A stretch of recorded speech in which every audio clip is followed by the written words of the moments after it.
Speaker Mike Johnson finally takes the gavel. It's been a long time coming, and we've got to unpack what his actual plan is, because this is what was released to the members of Congress inside the halls of Congress. They passed it around, and man, Mike Johnson came out with a big victory. Pretty interesting day. And so we'll go through the day's activities and hear from Mike Johnson and hear from Trump, along with some other of the lefties, some other people who were on the January 6th committee, you know, crying Kinzinger and Shifty Schiff over there. They had a reaction to the new Mike Johnson, the new Speaker of the House. But this is what he posted over on the X platform. He said, "America, it is the honor of a lifetime to have been elected the 56th Speaker of the House. Thank you to my colleagues, friends, and staff and family for the unmatched support through this process. It has been an arduous few weeks, and a reminder that the House is as complicated and diverse as the people we represent. The urgency of this moment demands bold, decisive action to restore trust, advance our legislative priorities, and demonstrate good governance. Our House Republican Conference is united and eager to work. As Speaker, I will ensure the House delivers the results and inspires change for the American people. We will restore trust in this body. We will advance a comprehensive conservative policy agenda that we'll look at and combat the harmful policies of the Biden administration. And we'll support our allies abroad, and we will restore sanity to a government desperately in need of it. Let's get back to work." And so that's Mike Johnson. Now let's run through what happened in the halls of Congress today. This is what the vote sounded like when they finally made the finding in their tallies that the total number of votes cast is 429, of which the Honorable Mike Johnson of the state of Louisiana has received 220 votes.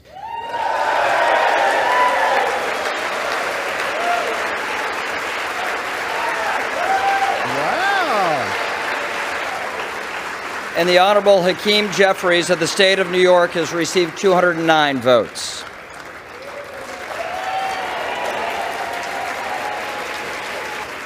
All right. Therefore, the Honorable Mike Johnson of the state of Louisiana, having received a majority of the votes cast, is duly elected Speaker of the House of Representatives for the 118th Congress.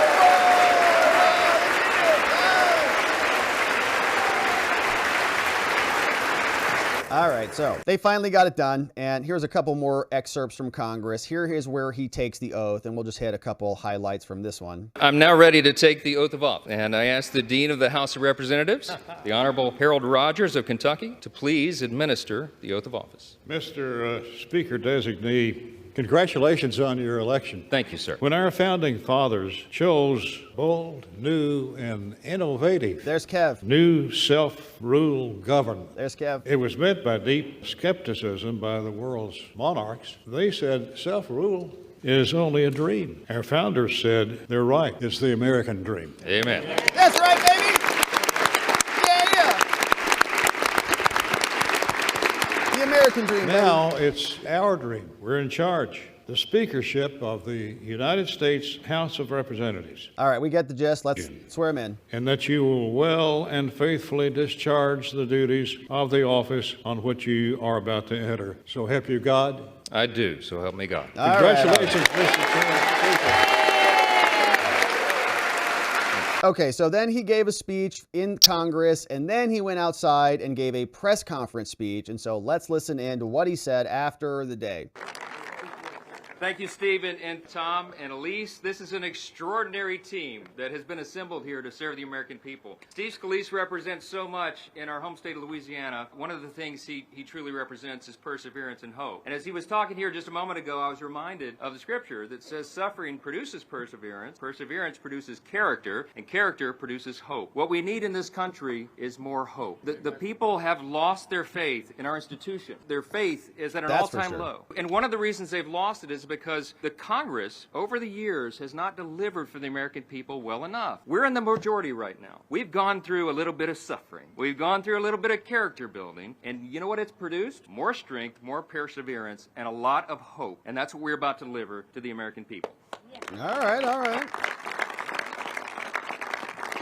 We are going to speak with clarity and conviction and consistency to the American people. We're going to tell them what we're for, what agenda we are pursuing, and why it is best for every American, why it will give them more liberty, opportunity, and security. We're going to speak to that clearly. We're going to act consistently, and we're going to exhibit two things here: trust and teamwork. And this group will deliver for the American people. I said it in the chamber, and I will say it here. We're going to govern well, and I think the people are going to be very pleased with those results. We're so grateful. I'm so grateful and so humbled to have gotten a unanimous vote on the floor by all of my colleagues here. Wow.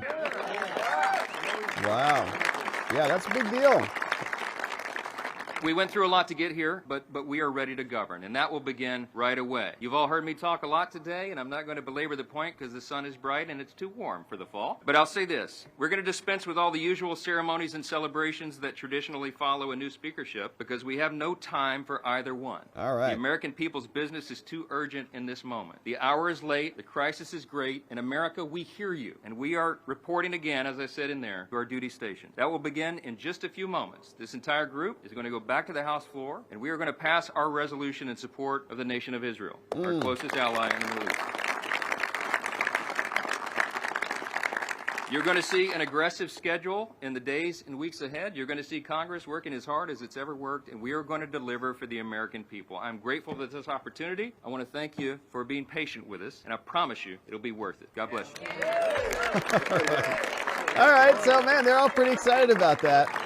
And they're going right back into work, get to work right away. All right, so that is what he said. And it's a pretty historic day, you know, unanimous. Even Kev didn't get that. So Kev was sitting there in attendance and didn't look too happy about it. Now, this is the plan that we see Mike Johnson sent out. And we're wondering if this is what may have pushed him over the finish line or what was going on here that made this vote so unanimous. But this is the plan. And look how he starts his letters. Dear friends, which I approve of. That message. He sent this one October 23rd, and he says, all right, this is Congress, right? He says, Mike Johnson, 4th District, Louisiana. Congress from the House of Representatives. He says, hey, friends in Congress, we all agree the urgency of this hour demands that the next Speaker of the House must present a specific plan for bold, decisive action that will engage our members in productive work as one successful team, advance our key principles and legislative priorities, and allow us to demonstrate good governance. Governing well will ensure that we meet unprecedented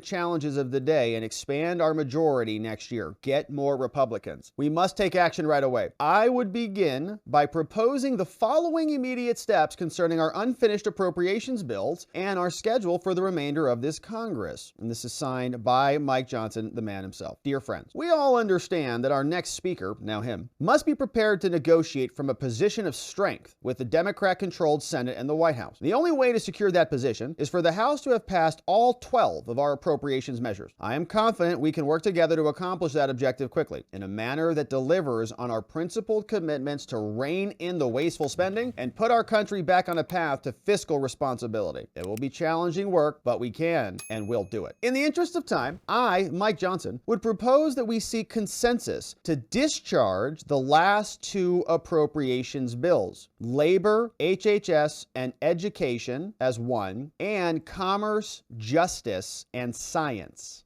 from the Appropriations Committee. We should also create, and I don't know what is involved in those, okay, so discharge, whatever congressional vernacular that means, from the Appropriations Committee. We should also create a new working group to address member concerns with agriculture, rural development, and FDA appropriations bills. As all of this is being completed, if another stopgap measure is needed to extend government funding beyond the November 17th deadline, I would propose a measure that expires January 15th or April 15th based on what we can obtain in a conference consensus. Now, to ensure that the Senate cannot jam up the House with a Christmas omnibus. Now, meanwhile, I would suggest the following calendar adjustments for considering appropriations on the House floor. So more spending certainly is coming, but we already knew that was coming. Now, just pausing for a minute, right? Like, I understand this. Like, a lot of us would rather just delete all of this stuff. Like, what do you mean? FDA appropriations, here's the solution. 0. Health and Human Services, what's the appropriation? Easy. 0. Next question. Education, gone. And so on. But this is how Congress works, right? So we have to kind of like like deal with this crap. I know it's gross, but it's true. So here, we got to pass money that's going to get us until November 17th, all the way till January 15th. And honestly, I don't think it's fair to,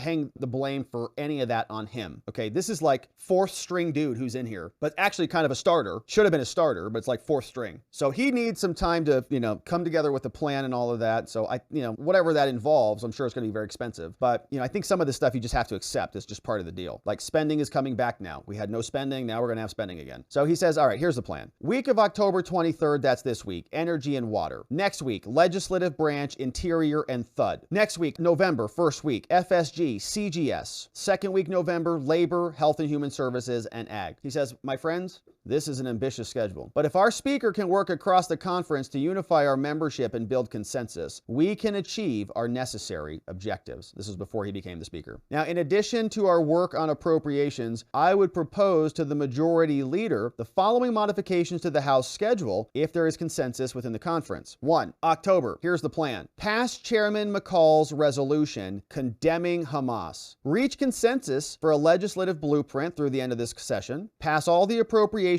bills and begin negotiating with the White House and the Senate. Begin conference negotiations for fiscal year 24 and begin negotiations with the FAA reauthorization as soon as the Senate passes it. And return to legislating and effectively messaging on our top issues and priorities. Now we move to December. Continuing with appropriations, pass the bill for 24, pass the Farm Bill, and await Senate action. Continuing into January, more appropriations, building a conference consensus for 2025 budgets, and complete House consideration of the various appropriations bills in May and July. Now in August, no break for district work unless all 12 appropriations bills have been passed. And in September, wrap up negotiations with the White House and appropriations, and then in the aftermath, October, December, expand our majority and complete any legislative items. So there's a rough little plan that's ahead. A lot of spending in there. Didn't see anything about DOJ, weaponized free speech. Didn't see anything about the Justice Department, really anything,